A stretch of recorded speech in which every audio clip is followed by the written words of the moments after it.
어느 기업 광고에서 이런 내용이 있었죠. 그가 좋아하는 것을 하는 것도 사랑이고 또 그가 정말 싫어하는 것도 알아서 하지 않는 것도 그를 배려하는 마음이다. 이런 얘기들이 있었습니다.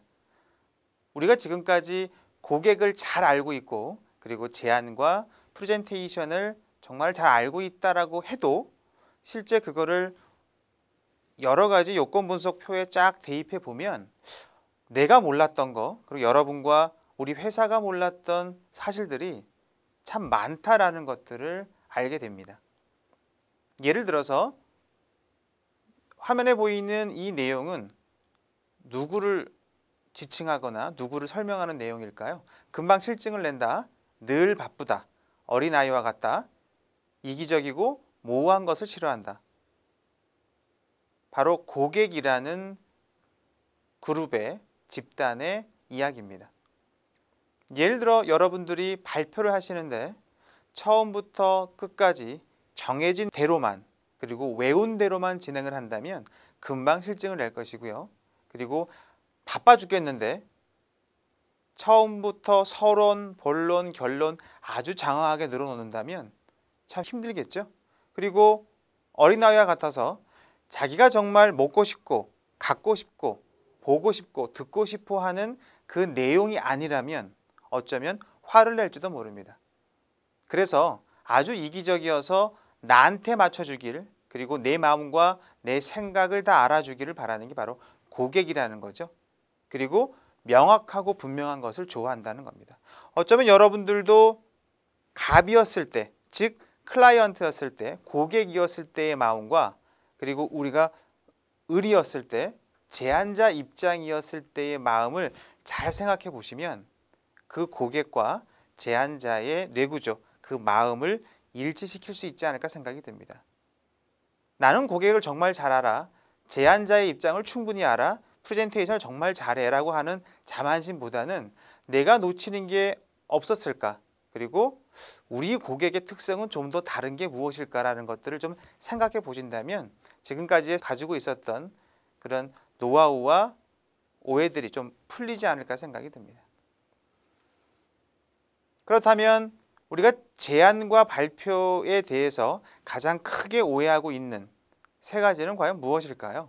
첫 번째는 대부분의 평가 기준이 좀 더 잘, 좀 더 많이 하면 좋다.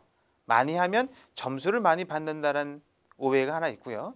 두 번째는 좀 더 잘 쓰고 그리고 발표를 멋지게 하면 성공할 수 있다, 수주할 수 있다라고 하는 주장이고요. 세 번째는 기왕이면 다홍침하다. 그래서 보기 좋아야 감동한다라고 하는 주장입니다. 여러분들은 어떠세요? 이 세 가지 맞을 수도 그리고 틀릴 수도 있습니다. 하지만 저는 이 세 가지에 대한 반론을 한번 제기해 보도록 할게요.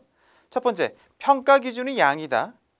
혹시 여러분들의 상사님들 50페이지 분량으로 반드시 내시오 하면 혹시나 찜찜해서 10페이지나 5페이지나 많게는 30페이지까지 더 추가하지 않으신가요? 별첨 자료 첨가하지 말라 해도 조금 더 그죠? 그리고 내용을 요약해 달라 그래도 좀 더 많은 내용을 채우게 되고 여백이 있으면 불안하다 하시는 상무님들 자꾸 여백을 채우려고 하는 거죠. 자, 그런데 문제는 그러다 보니 평가 기준이 양이라고 생각하는 사람들의 제안서와 발표자를 보게 되면 핵심은 상당히 많이 빠져 있거나 있다 한들 그 핵심을 고객이 찾아내기란 상당히 어렵다라는 거죠.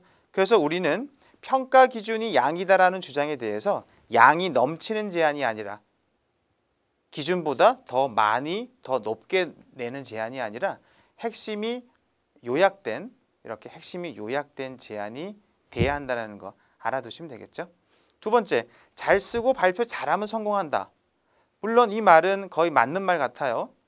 잘 쓴다, 발표를 잘한다. 여기서의 문제는 뭐냐면 잘 쓰고 잘한다의 기준이 과연 무엇이냐에 대한 겁니다. 잘 쓴다, 혹시나 제안 요청서 그들의 요구에 정확히 맞춘다.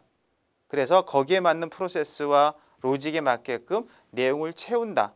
발표, 배운 대로 누가 하는 것처럼 그런 느낌으로 전개한다. 그러면 잘한다라고 생각을 하신다면 조금 조심하실 건 뭐냐면 과연 그 속에 전략이 녹아 있느냐라는 거죠. 우리 제안에 고객의 문제 해결을 할 수 있는 솔루션이 적절히 들어가 있느냐가 더 중요합니다. 그래서 잘 쓰고 발표를 잘하는 것보다, 즉 요구에 충실한 제안보다 고객의 문제를 어떻게 정확하게 해결할 것인가에 대한 핵심적인 내용들이 들어가 있을 때가 바로 오히려 성공할 수 있다고 보시면 됩니다. 즉 잘 쓰고 발표 잘한다는 개념을 약간 고객 위주로 맞춰주신다면 좀 더 정답이 되지 않을까 생각이 듭니다. 세 번째, 보기 좋아야 감동한다. 발표 자료 그리고 제안서를 멋지게 꾸미고 금장식을 한다거나 아니면 여러 가지 후가공을 통해서 멋지게 보여주는 방식, 그죠? 그래서 규사를 위해서 최고의 제안을 준비했습니다 라고 하는 주장, 틀리진 않지만 멋지고 화려한 제안보다는 오히려 그보다 먼저 행할 핵심은 차별적으로 콘텐츠가 포함되어 있느냐에 대한 얘기입니다. 즉 우리만의 고객 문제 해결을 할 수 있는 레시피가 있느냐에 대한 고민이죠. 그래서 멋지고 화려한 것보다는 차별적 콘텐츠를 먼저 생각하시고 그리고 그 뒤에 디자인적인 거나 장식적인 거를 생각하시는 게 더 현명하다라고 말씀드리고 싶습니다. 그래서 고객 관점으로 봤을 때의 제안 발표 4단계를 한번 보시게 된다면 첫 번째는 그들의 요구에 충실하게 맞추는 제안이 되겠고요. 두 번째는 맞춤을 넘어서 논리적으로 이해되고 그리고 그 안에 코어적인 핵심이 있는 제안이 되겠습니다. 그리고 세 번째, 그 콘텐츠를 넘어서 이제 감성과 스토리로 충분히 직관적이고 이해가 될 수 있는 제안이 되는 게 좋겠죠. 네 번째로는 고객 감동을 주는 제안.